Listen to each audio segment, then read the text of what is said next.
Wah, apes. Indonesia tuh baru aja masuk bridge. Kayak anak baru yang akhirnya diajak nongkrong sama geng keren di sekolah. Tapi belum sempat ngerasain duduk santai di kantin sambil makan gorengan, tiba-tiba satu geng ribut sendiri. India ngegas, Pakistan baper, Cina ngambek, Rusia kirim rudal, Amerika duduk di pojokan sambil makan popcorn, ngetawain semuanya. Pertanyaannya, Indonesia tuh harus ngapain di tengah geng elit yang lagi pecah kongsi ini? Karena kalau salah langkah bukan cuma dagang ekspor yang bisa anjlok, tapi rudal nuklir bisa mampir di halaman belakang rumah kita. Lah, Indonesia emang bisa ngelawan nuklir? Mau dibalas pakai santet online? Atau cukup modal yakin dan doa bersama? Nah, daripada penasaran, langsung aja kita bahas.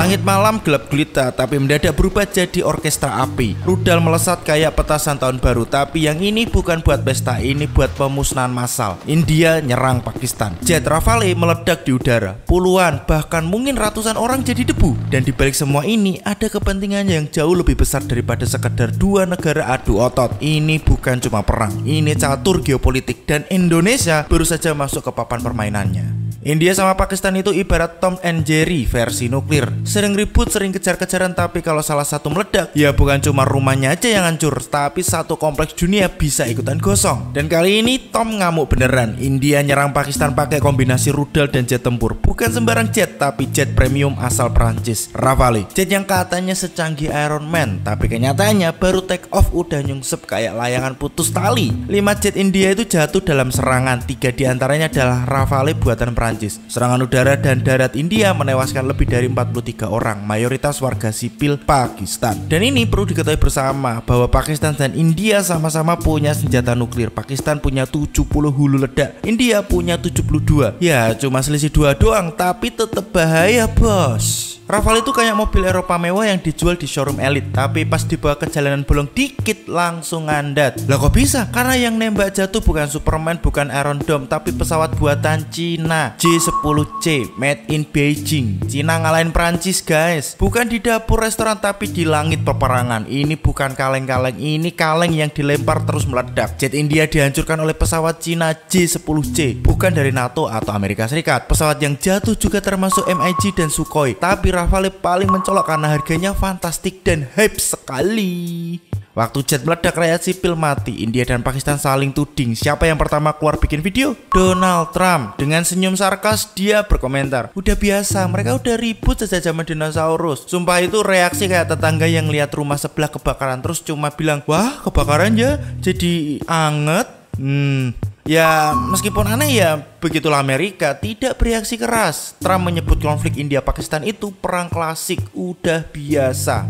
Ya wajar Trump bersikap seperti itu. Amerika diuntungkan karena konflik ini memecah bridge, koalisi negara anti hegemoni dolar Amerika Serikat. Bridge itu ibarat band metal lintas benua. Cina vokalisnya, Rusia pemain bass, India drummernya. Tapi vokalis dan drummernya sering ribut, saling lempar stick drum.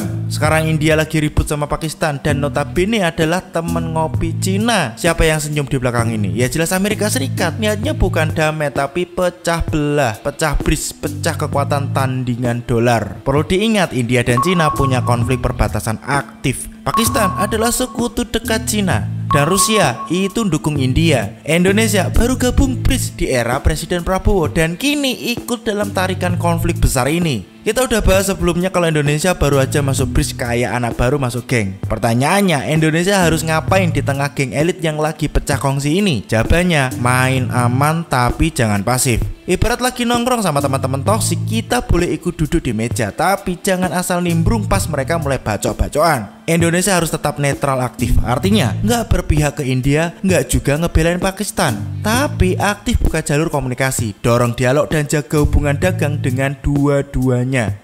Kenapa ini penting? Karena India dan Pakistan bukan cuma negara tetangga, tapi juga dua pasar ekspor penting buat Indonesia. Ekspor Indonesia ke India tahun 2023 mencapai 13,3 miliar dolar, utamanya batu bara, CPO, dan karet. Ke Pakistan, ekspor memang lebih kecil, sekitar 2,5 miliar dolar, tapi negara ini masih jadi pasar penting untuk tekstil dan makanan. Jadi kalau Indonesia ikut-ikutan perang narasi atau sok-sokan jadi juru damai tanpa strategi, bisa-bisa ekspor jeblok, investasi kabur, dan citra internasional nasional rusak. Dan soal nuklir tadi, India dan Pakistan itu dua negara bersenjata nuklir aktif. Mereka udah 3 kali perang sejak merdeka dan sekarang masih sering ribut soal Kashmir. Tapi nuklir bukan senjata yang sembarangan dipakai, karena sekali diledakkan yang hancur bukan cuma musuh, tapi satu dunia bisa ikutan ambyar. Artinya meskipun ketegangan tinggi, probabilitas India dan Pakistan saling lempar nuklir itu masih rendah untuk saat ini ya. Karena konsekuensinya terlalu besar. Bahkan konflik 2019 saat mereka saling tembak jet tempur, nuklir tetap disimpan rapi di lemari besi. Jadi apa peran Indonesia? Diplomasi cerdas.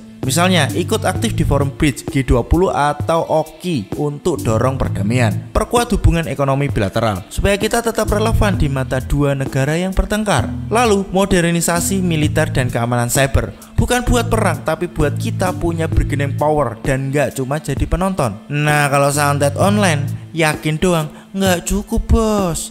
Yang dibutuhkan sekarang diplomasi dingin, ekonomi stabil, dan intelijen yang melek geopolitik. BRICS bisa jadi peluang atau jebakan, tergantung apakah kita cerdas membaca permainan. Ketegangan ini bukan cuma tentang India versus Pakistan, tapi uji stres terhadap soliditas BRICS yang jadi harapan masa depan Indonesia. Dunia sekarang kayak dapur tua yang kompornya bocor gas. Api kecil bisa bikin ledakan besar. Satu peluru bisa nyulut nuklir. Satu jet jatuh bisa bikin BRICS roboh. Dan satu keputusan politik bisa menentukan nasib kita semua. Jadi kita itu mau jadi penonton atau jadi pemain yang ngerti skenarionya. Kalau BRICS pecah dan konflik India Pakistan makin besar, apakah Indonesia siap menghadapi konsekuensinya? Atau kita cuma jadi pion dalam catur geopolitik dunia? Gimana pendapatmu? Tulis di kolom komentar dong. Jangan lupa untuk like, share, dan subscribe Relung Nalar, karena dunia ini terlalu absurd kalau nggak kita bahas dengan nalar. Terima kasih udah nonton, dan ini Relung Nalar.